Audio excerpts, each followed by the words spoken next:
अहिल्यानगर जिल्ह्यातील जामखेड तालुक्यातील फकराबाद येथे उघड झालेल्या दूध भेसळ प्रकरणाने गंभीर वळण घेतले आहे। स्थानिक गुन्हे शाखेने केलेल्या कारवाईत रसायनांच्या सहाय्याने कृत्रिम दूध तयार केले जात असल्याची माहिती समोर आली आहे। छाप्यात पांढरी पावडर आणि रासायनिक द्रव्यांचा वापर करून मशीनद्वारे बनावट दूध तयार केले जात असल्याचे आढळले।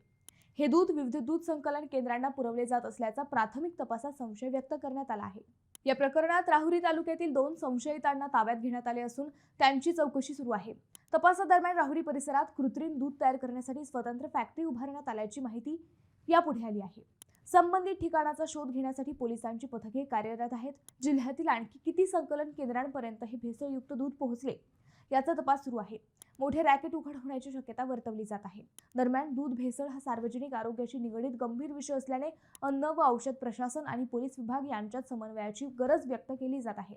सखोल आणि संयुक्त तपासातूनच संपूर्ण सत्य समोर येऊ शकते अशी अपेक्षा नागरिक व्यक्त करत आहेत।